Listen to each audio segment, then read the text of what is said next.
mga Juan na hindi kasipagan ng puhunan para kumita ng pera. Gaya ng 35 taong gulang na si Randy.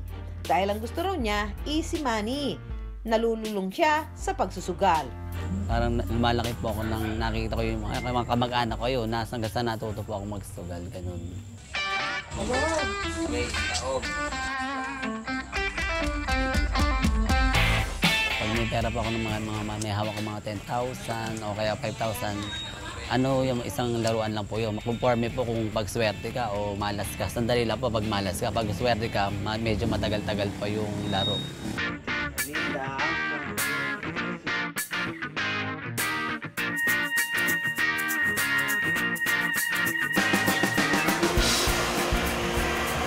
Home service beautician ang trabaho ni Randy.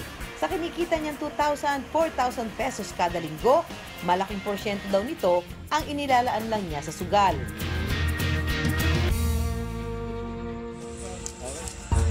Yun nga lang, kaya rin naman ito tinawag na sugal dahil walang katiyakan ang pagkapanalo. At madalas, hindi lang daw oras ang nauubos dito ni Randy, kundi maging ang kanyang perang puhunan. Kaya imbis na tumubo, ang ending, lugi pa. Minsan po sinaswerte ako, minsan mahal talaga. No. Malaki-laki na rin po. Kung inipong ko po ako nasa na mga 100,000 na. Kung tutuusin, maraming mga Juan ang kagaya ni Randy. Naghahangad ng biglang yaman. Gano'ng kadalas ka naman bumili? Gano'n, pag may pera, may bili. Ito ang tema ng reality sitcom na Pepito Manaloto. Tawag niyo po ako? Saan ka ba nang galing? Umiram lang ako dyaryo kay Aling Tasing. Pero maski ang mga artistang gumaganap dito, minsan din palang nakaranas ng problemang pinansyal. Resulta na naman ng loto, no? Ang 62 taong gulang na si Tatay Rudy. Ako si Rudy Bagtas, mga kawander. Isa siya sa maraming mga Pilipino na nagbabaka sakaling dapuan ng swerte sa pagtaya sa loto. At kahit na nga araw-araw din siyang nasasawi, hindi raw siya mawawala ng pag-asa na baka isa sa mga araw na ito, siya na ang maging bagong milyonaryo. Malay nyo, kapag taya natin ng loto, manalo ko, magkaroon tayong lahat, may balato kayo. Nagsimulang tumaya sa loto, bata pa ako noon.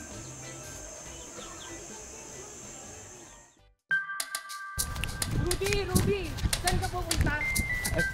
Tatay akong sweepstakes, nanalo si tatay, baka manalo rin ako. Tama ako? Tara. Tumataya rin kami ng tatay ko noon. Naalala ko, magkano lang ang sweepstakes noon. Pagka nakaambos ang tatay ko noon, tuwan-tuwa na kami makaambos ng 100 piso. Paggawa ko ng bahay at tuwa ng tatay ko, nanay ko. Sa araw-araw na pagtaya niya sa loto, gumagasto si Tatay Rudy ng humigit kumulang 1,300 pesos kada linggo. Kung susumahin, halagang 5,200 pesos ito kada buwan. Malaki-laki rin pero di hamak daw na mas malaki ang jackpot na pwede niyang tamaan sakaling bumubur daw ang swerte kay Tata Rudy. Araw-araw yan. Araw-araw, walang patid. Maliban na lang holiday na wala rin yung loto. Kuha ko na yun, bisyo. Pero I wonder, gaano nga ba kalaki ang tsansa ng bawat Juan na manalo sa loto? Minabuti naming kumputin kung gaano nga ba kaliit ang tsansa na manalo ni Juan sa loto. Halimbawa, sa Loto 655, may 55 numero na pwedeng tayaan. At ang kombinasyon ng numero na maaari mong mabuo mula rito, mahigit 28 million. At aabot naman sa mahigit 13 million ang kombinasyon na maaari mong tayaan sa Grand Lotto 649 na may 49 na numero. Ganyan daw kalitang tsansa na manalo sa loto. Kaya talagang swertihan. Sabi nga nila, mas madali ka patamaan ng kidlat kaysa manalo ng loto. Ilan na lang ba nanalo ng loto? Sa isang taon, ilan ba nanalo? Lagay mo ng 10 beses. O ilan tayo Pilipino, 100 million may tayo. So yung probabilidad mo, napakababa nun. Gayunman, kahit nangaraw-gahibla lang ng ating buhok ang tsansa na jumakpat tayo sa loto, marami pa ring mga Juan ang nagbabaka sakali rito. At sakaling ikaw ang palaring manalo ng 100,000,000 piso, paano mo nga ba ito gagastusin? Ang pagpapahalaga sa pera, maski ano pa ang halaga, pati na ang tamang paggasta nito. Ang ilan sa mga aral na nais iparating ng reality sitcom na Pipito Manaloto. Tungkol ito sa kwento ni Pipito at ng asawa niyang si Elsa na mula sa pagiging isang kahig isang tuka, naging mga don at donya dahil sa swerteng pagkakapanalo sa loto.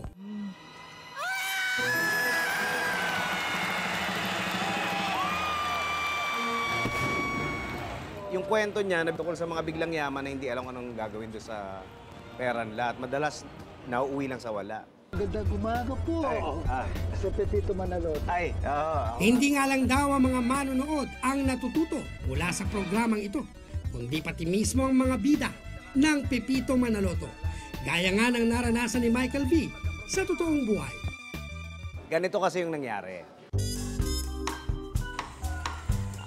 Love, total marami naman tayong ipon. Bakit kaya hindi na lang tayo mag-invest? Oo naman, basta ikaw. Saan ba? Ito marami to Dito tayo mag-invest. Ito, meron dito. Ikaw kung saan mo gusto. Sige, Basta, mag-networking tayo. Kasi asawa ko madalas yung in charge sa finances namin.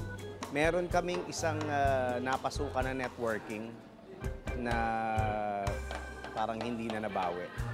Pero eventually, natutunan namin na if it sounds too good to be true, then it must not be true.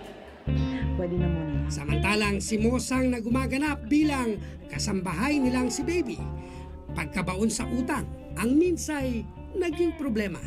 Ganito kasi yung nangyari noon.